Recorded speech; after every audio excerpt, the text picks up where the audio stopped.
everybody. Welcome to what is maybe the third or fourth, maybe even the fifth episode of Language on the Brain, which is where I talk about language and stuff like that. So today I wanted to do the language tag, which is an old thing. It's not a new thing. It's something that people have been doing for quite a while on YouTube.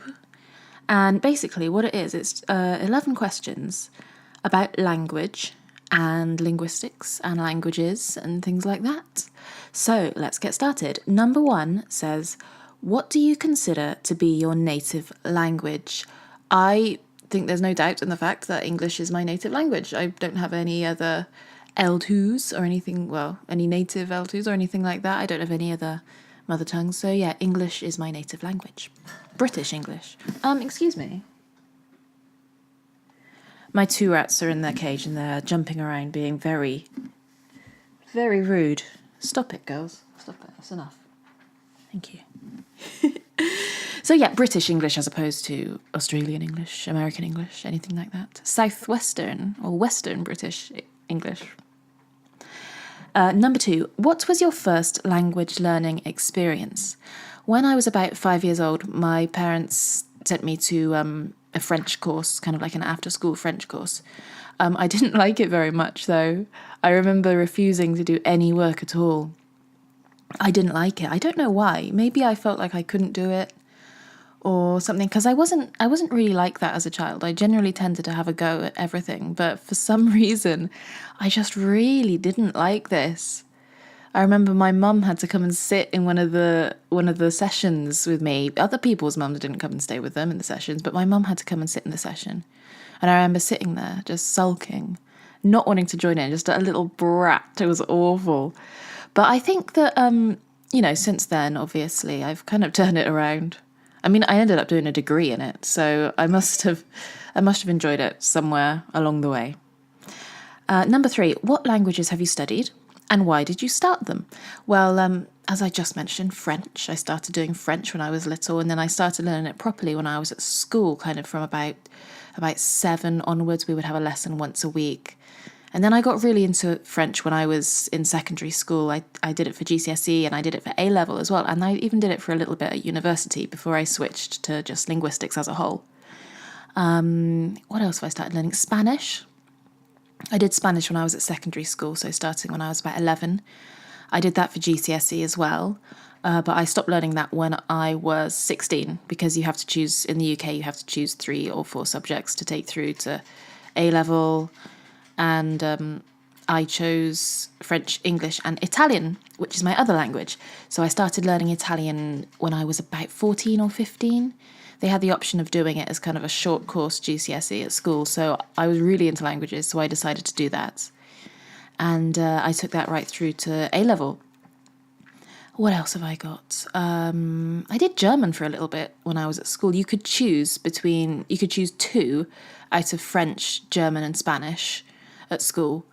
And I chose, you could do kind of like, you could do like a tester, like a tryout session. And I did German for a term, Spanish for a term, French for a term, that kind of thing. And you can choose which one you wanted. And I really liked German, but I ended up getting a really bad report on it for some reason. So out of spite, I just chose Spanish. And there was a short while at our school. Our school was quite big on languages and things like that, which was great. There was a short period of time where they started offering Mandarin as an after-school club. And there were 2 people that did it. It was me and my friend. And to this day, all I can remember how to say in Norwegian is Wodo Gionyanji, which I don't even know if that's right. It's what I can remember, but I don't even know if it's accurate. It means I am in year 9, which tells me, which reminds me how old I was when I did it. I was in year 9, so I would have been 14 or 15. What else? Oh, we did Latin at school as well. We could choose between learning Latin as a language or doing classics, so like history, like ancient Greece, ancient Rome. And I chose the language. And I'm really glad I did, because it gave me a really good grounding in understanding words that I don't know. So maybe if there's a word in English that I don't know the meaning of, I can think like, oh, it's got that root, and then it's got that prefix, that suffix, that kind of thing. And you can kind of work out what it means, which is quite cool, actually. I like that. And it also means that if you have kind of a vague grasp on Latin roots and Greek roots of words, you can make up words. So something that me and my partner do is we'll make up words and then we'll give them to each other. And then one of us will have to work out what it means, which is so, God, I don't know any other adult couples who do that, you know? It's not really how most people spend their time, but it's actually really, really fun. So we'll make up stuff like apidactyly, bees for fingers, from api, meaning bees, like apiary, things like that, and dactyl, meaning fingers, like pterodactyl, polydactyl, apidactyl, someone with bees for fingers. And that's not a real word, but it's just kind of fun to think of things like that. It's really nerdy, but it's actually a really, really fun game. And I really recommend finding some kind of morpheme generator website. There's some good morpheme websites out there. Find a morpheme website and see if you can make up some of your own good words. It's fab. I love it. What else? Oh, Norwegian. Yeah, Norwegian, strangely enough, is probably my best language, my best second language now. I started learning it when I was, 24, something like that, 23, only a few years ago now. But I learned it in a different way to how I learnt languages at school. When I was studying languages at school, I was doing that. I was studying it. I was doing exercises and doing tests and writing essays and stuff. And I haven't done that learning Norwegian. I'm out of school now. I'm a full adult, so I'm not going to make myself do that. And I think in a way it made me want to learn more because I was not being forced to do it. And not that I was being forced to do it at school, but I'm quite stubborn. So I think because it was just me that was making myself do this, I was more into it. So that's what I started learning when I was about 23, 24. I learned it through watching videos, watching films, listening to music. Like Kaiser's Orchestra are a really good band. Even though they've got a kind of wild dialect, they're a good band to listen to for Norwegian language content, which is good. And I'd say that's one of my most fluent languages. I'm not excellent at it by any means, but I feel more confident in it than I do in say French, which is weird because French, I've been studying that. I studied that for nearly 20 years, but I've forgotten most of it now, which is terrible. I wish I could retain languages longer. It's like when I start learning one language, it pushes one of the other ones out the side of my head, I wish I could retain languages better. Anyway, number 4, how does your personality affect how you learn languages? My personality? I'm not really sure. My personality is quite stubborn. So I think if I want to learn something, I will keep hacking away at it until I do learn it. But I'm also very easily distracted. So it's pretty tricky to actually keep plugging away at something because I'll be distracted by something else, or I want to learn another language, or I want to do something else. Or at the moment, I'm obsessed with learning how to do soap making. So I haven't got any of the gear. I've just been watching videos online on how to do it, like in preparation for my next paycheck, so I can buy some stuff to get started. And that'll distract me from doing things. I try to go on Duolingo every day. That's where I'm at the moment. I'm Norwegian on Duolingo. Duolingo? The online website Duolingo. That's what I'm using at the moment.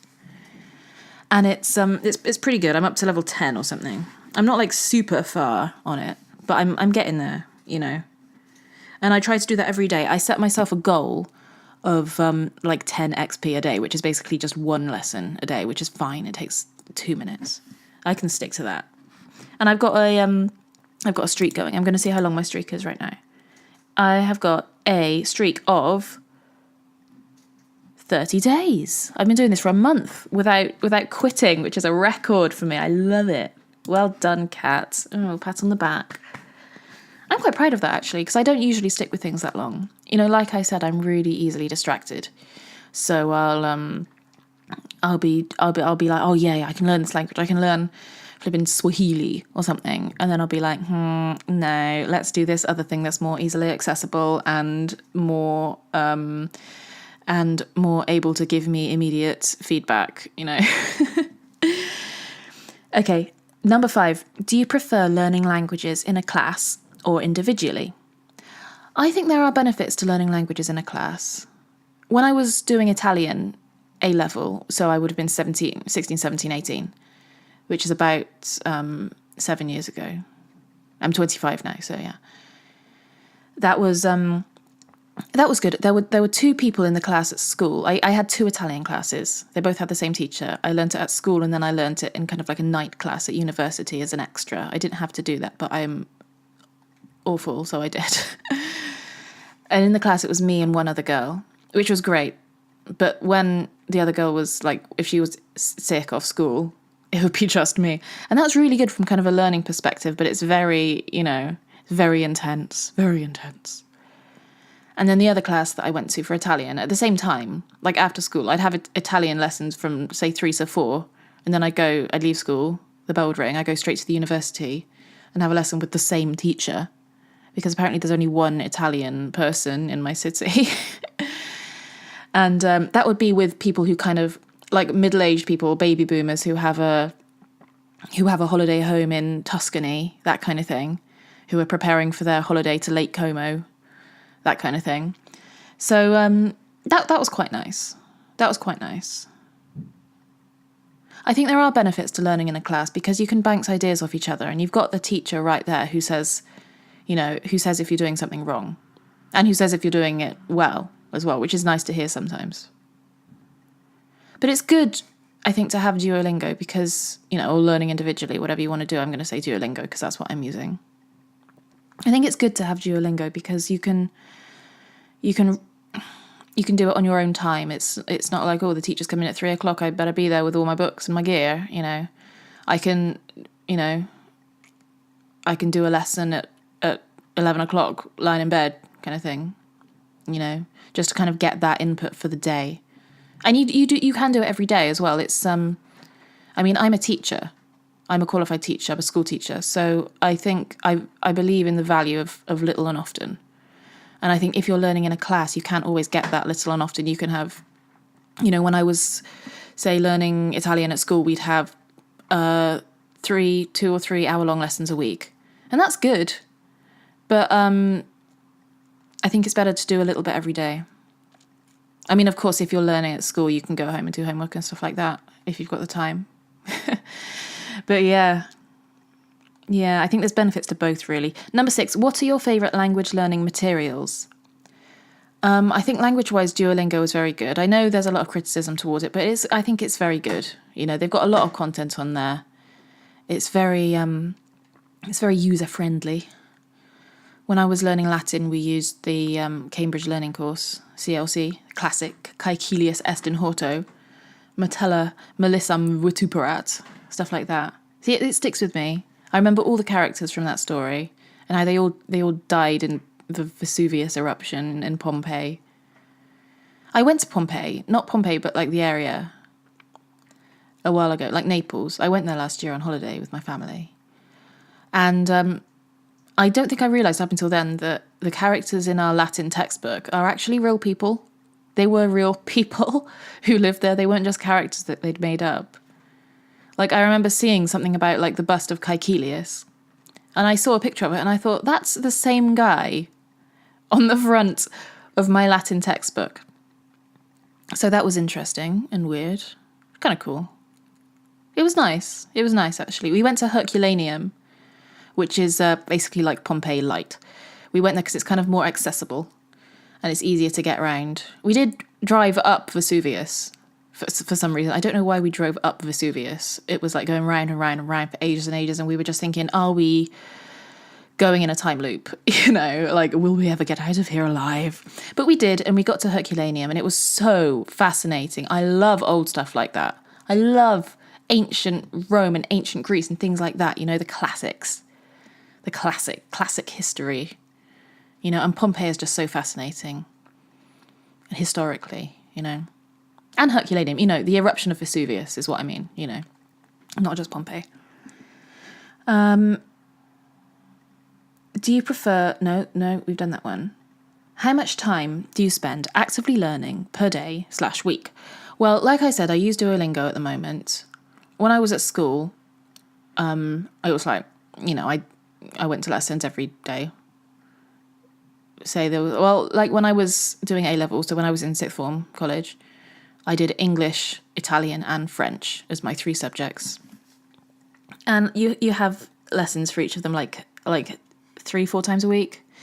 The Italian one was weird because, like I said, there were only 2 of us doing it, so it wasn't like a high priority class. It wasn't like an English lesson where you'd have like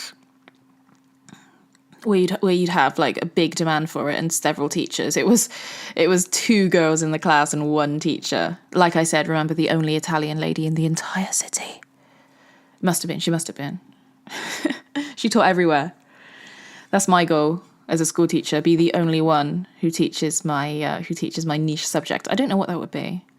Norwegian, I guess I could teach that, but I don't know if anybody wants to learn that. I don't know why I want to learn that. All Norwegians speak English, so it's so hard when you go there to be like, hi, and they're like, hello, and I'm like, nei, snack me mai, and they're like, what? Okay, I'll speak English with you. Anyway, yeah. So yeah, it was more intense. I don't know. There was more at school. There was like more input. But when I'm learning on my own at home, I do something every day, and I didn't do that when I was at school. It's little and often. Like I said, my school teacher philosophy, little and often. So I'll do 1 lesson a day, 10 XP, which counts for 1 lesson, and that'll be either a new topic or like a recap, like strengthening skills, that kind of thing. And sometimes I get really into it and I'm like, yeah, I want to do all of these lessons. I end up getting like 130 XP or something, or doing about 20 lessons because they're so easily digestible. That's what I like about Duolingo. And it's free as well. I'm not advertising them, I promise. I just think they're really good. Next one. Number 8. What are your short-term and long-term language learning goals? My short-term goals are to carry on doing Duolingo every day because I'm on that 30-day streak life. So I'm pretty proud of that because I don't usually stick with anything for that long. I'm so easily distracted. I don't stick with anything for that long. So I'm quite proud of that. And long-term language learning goal is to do more kind of immersion stuff. I'd love to travel more and be able to practice language in the country that language is spoken, rather than sitting here in the UK practicing Duolingo, talking to my computer. It would be really nice to be able to go and talk with people. When I was in Oslo last, and that's the nice thing about living in Europe, you can kind of go to places for relatively cheap, which is really good. But I went to Oslo in 2016 or 2015, I think, in the February, and I spoke to someone outside. I couldn't find my hotel, and I was walking around Oslo, and I said to someone, "Kan du fortelle meg når this hotel?" Which means, can you tell me when this hotel is? Which is terrible. But he understood me, and he told me, and I was kind of understanding him, but I was like, yeah, tack, yeah. And he thought that I understood him, so that's good. And I did kind of understand him. So that was nice. My long-term language goal would be to fully understand what that man was saying, which I believe might happen maybe if I went there in about a year's time, just to say to someone. My goal is to say to someone, where is the hotel, instead of saying, when is the hotel? That would be really nice. I'd really like to be able to retain basic words like that and use them in conversation. Right. Number 9. What is your favourite language? Oh, actually, I'm going to add something to my last one. What are your short-term and long-term language goals? My long-term language goals is one of them is to become better in Welsh. And number 9, what is your favourite language? I would say Welsh is one of my favourite languages. My partner is Welsh. He speaks it as a first language, which I think is crazy. I don't think it's not crazy, but I just think it's so cool. Like having Welsh as the first language. Like growing up learning Welsh and then learning English as a second language while living in the UK. English is such a pervasive language in the UK, but there's still those pockets where people are not speaking it as a first language, and I think that's so cool. You know? So I'd really like to learn Welsh. He says that I'm kind of picking it up. I know colours and I know animals. I've got like a 5-year-old's understanding of the Welsh language, a Welsh 5-year-old's understanding. So I can say that something is a colour. I can say nos da. I can say bore da. I want to learn enough Welsh to be able to get a job teaching in a Welsh school. Because they always say, you know, oh, we like you to have a basic understanding of Welsh. And I'm like, I haven't really got a basic understanding. I know about 3 words. I'd like to know at least 10 words. So I'm going to try and do that. Every day he comes home and he says, have you done Welsh and Duolingo? And I'm like, no, sorry. I've been doing Norwegian instead. It's like, why am I learning Norwegian? That's not going to... It's nice, it's fun, I love it. But it's not going to give me any, use. Welsh is going to be actually useful to me. Because I'll be able to talk to, like, Mamgi and stuff. Like my partner's family. And they speak English, obviously. I mean, I don't think there's any Welsh speaker who doesn't speak English. And I mean, I think more people should speak Welsh. I'm really glad that it's having an upsurge in recent years. Because it did have a dip, and now it's having a real, there's a real push on learning Welsh and speaking Welsh, and people are quite proud of it, which I think is really good. You know, I just wish I spoke it better. I just wish I spoke it, full stop. Number 10, what is the next language you want to learn? Wow, I've just been answering my own questions. Another language that I would really like to learn is Dutch. I'd really like to learn Dutch because I started it on Duolingo. There we go, Duolingo again. Why don't I just marry Duolingo? I started it on Duolingo and it's okay. I have a Dutch friend on Facebook. And I see stuff that she writes, like in comments and things, come up on my newsfeed. And I kind of understand it, and I kind of don't. So I'd really like to just be able to understand it without just kind of seeing it as a weird anglicized German. You know, that's kind of how I see it. Like, it looks quite German, and then it looks quite English. And I'm just like, I need to just like access that, and I can't do it. I started doing it on Duolingo. It's got a weird R sound. It's quite erotic language, isn't it? It doesn't have like the guttural like sound. It doesn't have like the sound. I don't know. I mean, it might do, but quite a lot of the time I hear like quite an American R, like Amsterdam and like the sounds. I don't know any Dutch words to give an example, which isn't very useful. But I think it might be good because I've got a erotic accent. I've got a West Country accent. So I think it'll be quite nice to learn a language that has the same R sound. Because R is such a sneaky assassin. The R sound, the letter R. You know, it's tricky because you never know. Is it going to be R? Is it going to be R? Is it going to be R? Is it going to be R? What's it going to be? Let's find out. We'll never find out. We'll just say it wrong.